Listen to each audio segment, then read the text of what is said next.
There's a question that haunts every football conversation. A question that seems simple, but contains a mystery deeper than you might think. When was Lionel Messi actually in his prime? Most players have one peak, one golden period where everything aligns. But Messi? Who's the best player in the world? Lionel Messi. Who's the best player of all time? Lionel Messi. The best player in the world for you now? For me, over the five, I will go with Leo. I never say Messi is the special one in here because everything he does all the time. When Messi has the ball, 1-1-1, you are dead. The truth is, Messi didn't have one prime. He had four distinct evolutionary stages, each one a different answer to the same impossible question. How do you stay at the top when the top keeps moving? Let's start at the beginning, or what most people think is the beginning. It's 2009. Messi is 21 years old, beardless, lighter, faster than he'll ever be again. And Pep Guardiola, this bald revolutionary in a press jumper, is about to break football. Real Madrid have just spent £250 million on Cristiano Ronaldo, Kaká, Benzema. They've bought an entire galaxy of stars. Barcelona? They've got this kid from Rosario who barely reaches most defenders' shoulders. Then comes the moment that changes everything. May 2nd, 2009. Santiago Bernabeu. Guardiola does something mental. He pulls the striker off, leaves the center forward position empty. And he tells Messi, "You're playing there, but you're not really playing there." The false nine, a position that doesn't exist. A striker who isn't a striker. ¿El falso 9 nace contra el Madrid? ¿No lo habían practicado antes? No, veníamos jugando... Vos de 7, Eto de 9 y Titi de 11. Claro.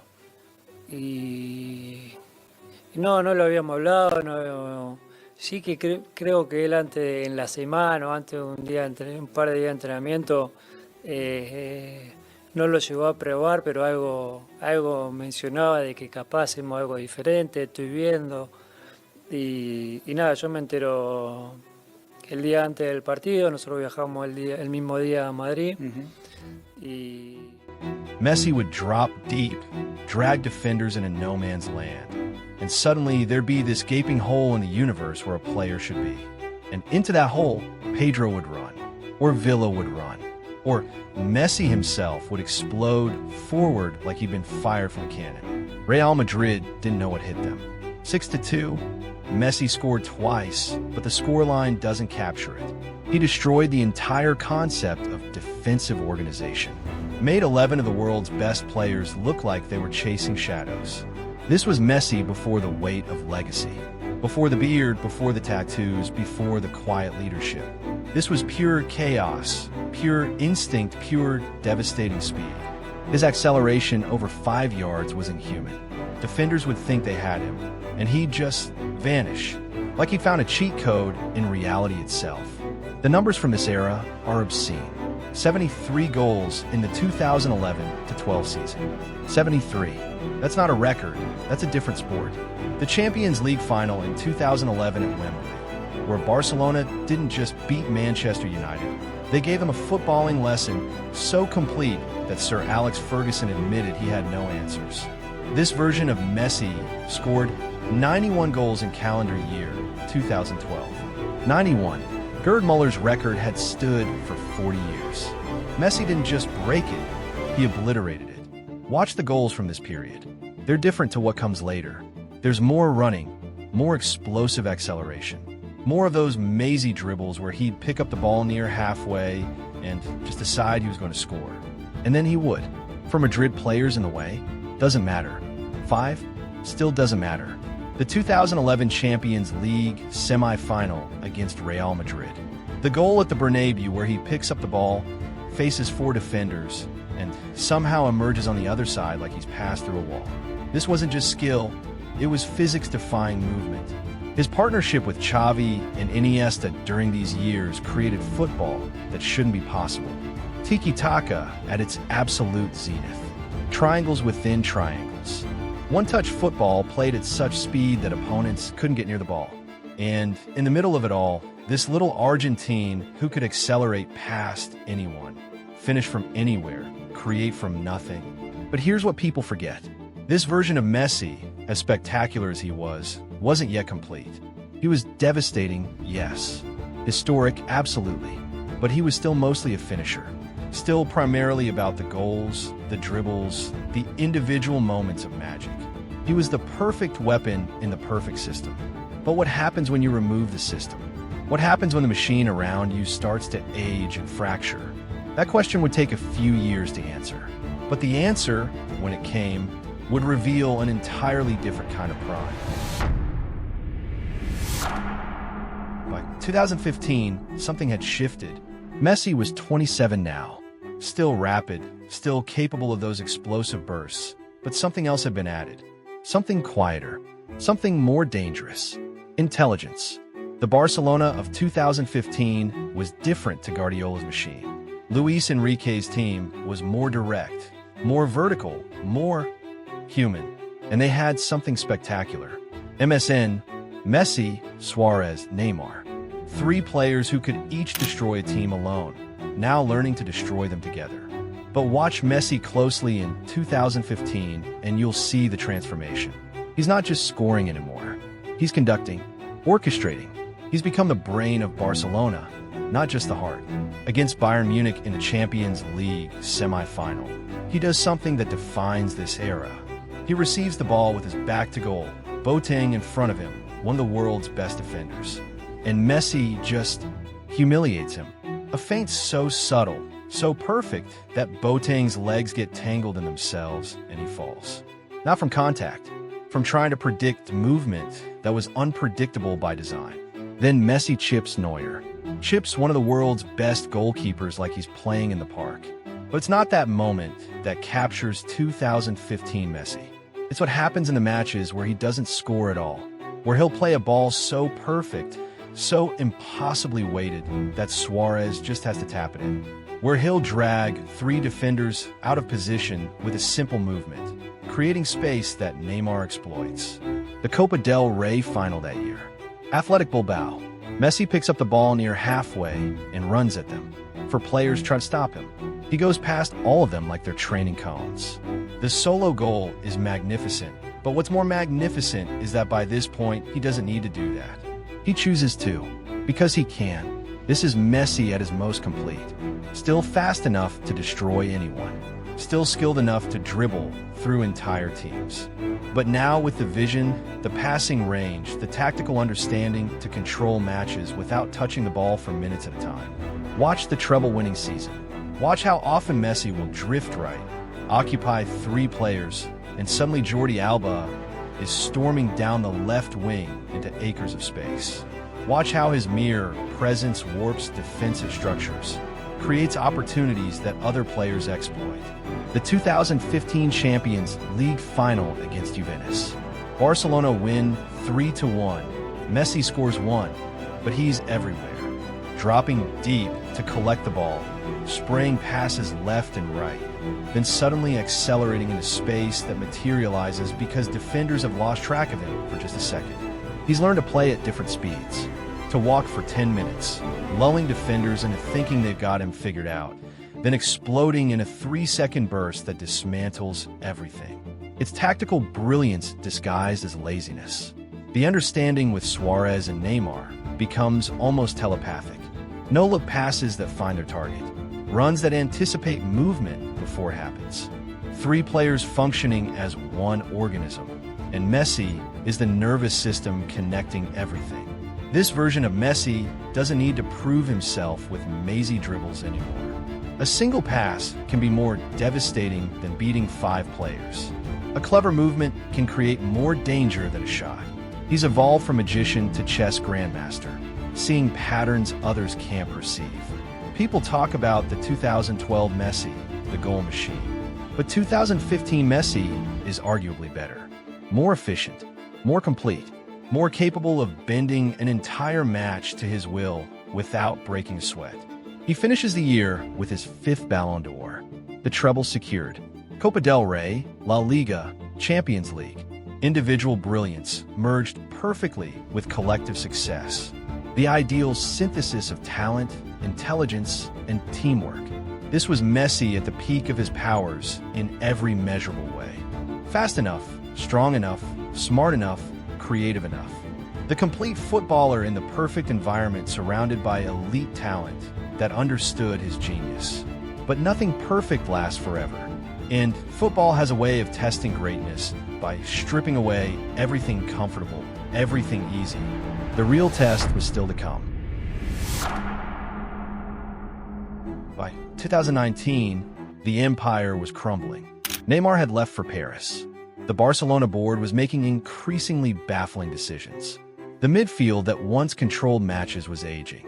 The defense was held together with hopes and prayers. And Messi? Messi was 31 years old. In football terms, ancient. His pace had diminished noticeably. He couldn't burst past players the way he once did. The explosive acceleration was gone. But something remarkable happened. As his physical tools declined, his mental tools sharpened to a razor's edge.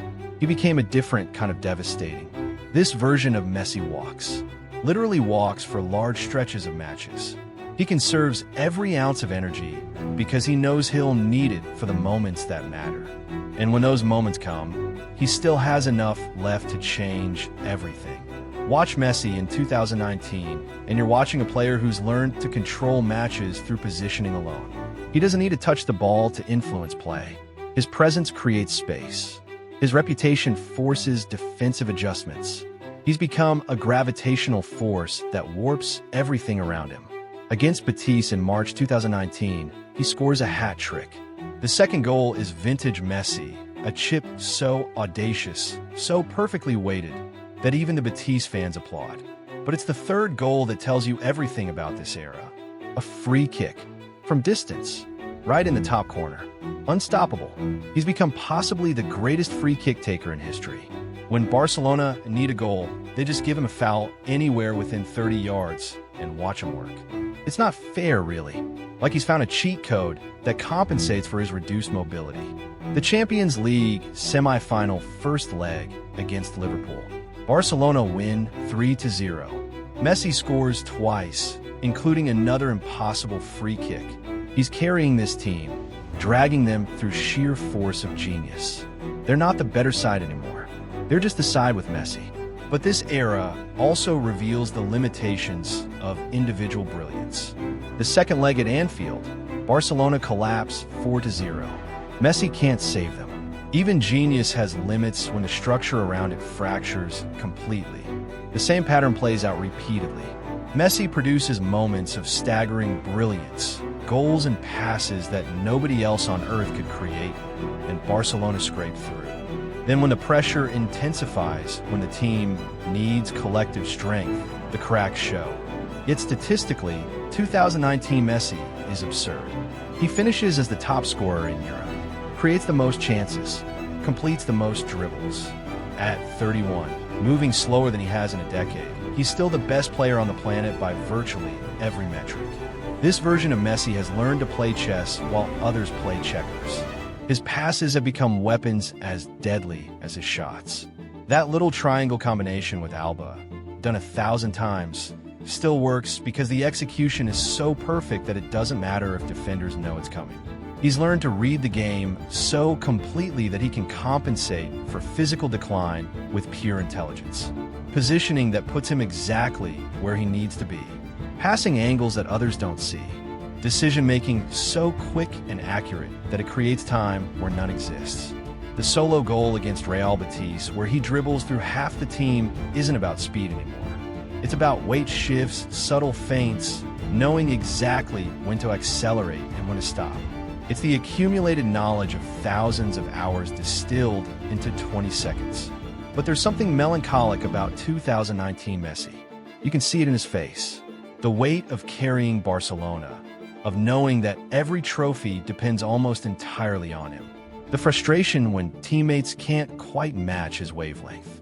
The exhaustion of being a one-man army. He wins his 6th Ballon d'Or this year. Individual recognition for individual brilliance. But the collective success he craves, that final Champions League trophy, keeps slipping away, and there's only so much one player can do. This version of Messi proved something important, though. That genius doesn't fade with age, it adapts. That football intelligence can compensate for physical decline. That you can still be the best in the world playing a completely different game than you played a decade earlier. But one piece was still missing. One thing that all the Ballon d'Ors and records and individual brilliance couldn't provide. The one trophy that mattered more than all the others combined. For Copa America finals. For times he'd reached the pinnacle with Argentina. For times he'd fallen short. The weight of Maradona's shadow. The constant comparisons. The narrative that he couldn't do it for his country. By 2021, Messi was 34. Another final. Brazil at the Maracana. Against Brazil. Could the football gods be more cruel? This time was different, though. This version of Messi wasn't trying to do everything himself. He learned, finally, to trust, to elevate others, to lead not through individual brilliance, but through lifting the entire team. Watch him in the Copa America, and you see something new. He's still decisive, still creating and scoring vital goals. But he's also celebrating teammates' successes with genuine joy, embracing players, encouraging, leading through example and emotion rather than just talent. When the final whistle blows and Argentina have finally won, Messi collapses, just falls to his knees. The relief, the joy, the release of decades of pressure, it all pours out. His teammates pile on top of him. They understand what this means. The monkey is off his back. He's no longer the great player who couldn't win with Argentina. He's a champion, but the story wasn't finished. One more chapter needed to be written. Qatar 2022, the World Cup, the only trophy that had eluded him. At 35 years old, this was almost certainly his final chance. Watch Messi in this tournament, and you see the culmination of everything. All four versions of himself merged into one. The occasional burst of pace from 2012 Messi.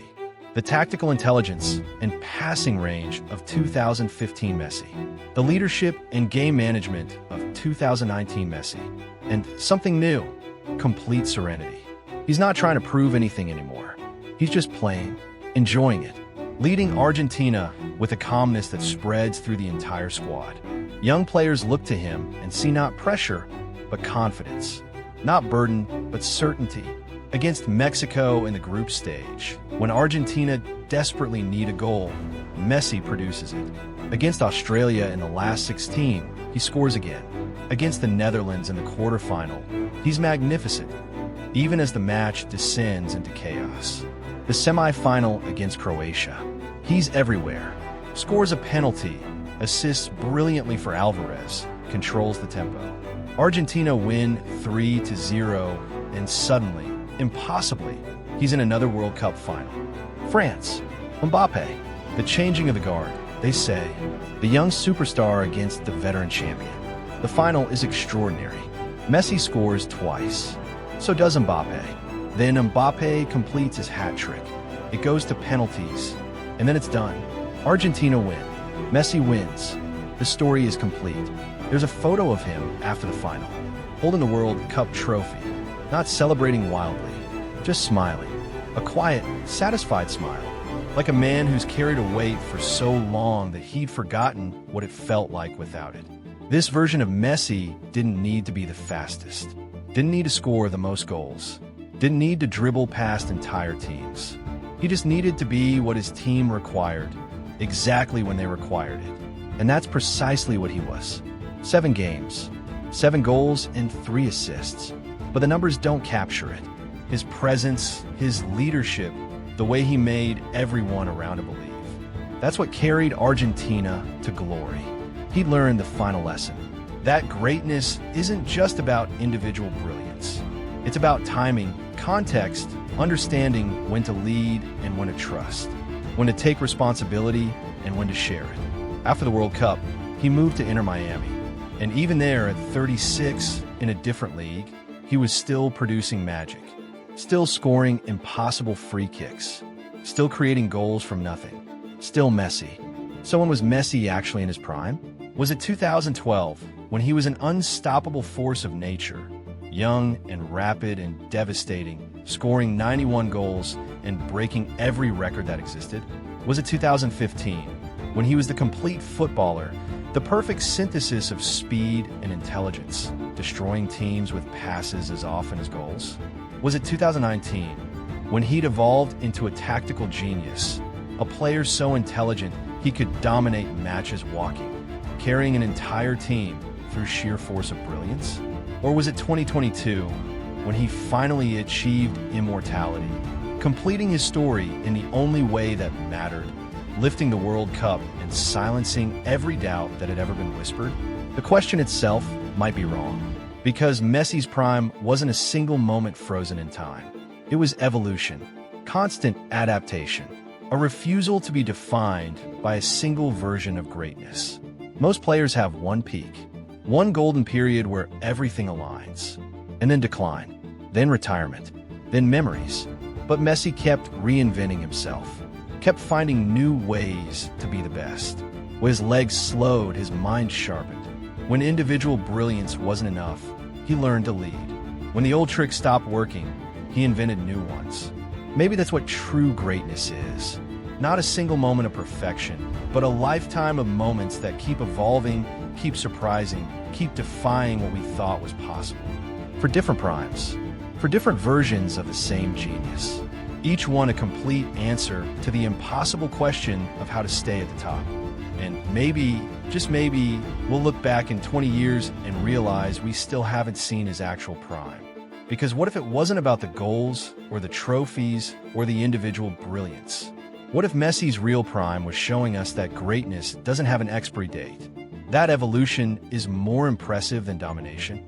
That the story matters more than the chapter? He came to Barcelona as a boy who needed growth hormones just to compete. He left as the greatest player in the club's history. He arrived at Argentina as the heir to Maradona's impossible legacy. He departed as a World Cup champion. From 2009 to 2024, through 4 distinct evolutions, one thing remained constant. Every time we thought we'd seen everything, every time we thought he'd peaked, every time we thought age or circumstance or pressure would finally defeat him, he found another level. That's the real answer. Messi's prime wasn't when he was at his prime. It was the entire journey. Every version, every evolution, every adaptation. 20 years of defying time itself. 20 years of remaining at the top by refusing to remain the same. What was Messi actually in his prime? The answer is simple. Always.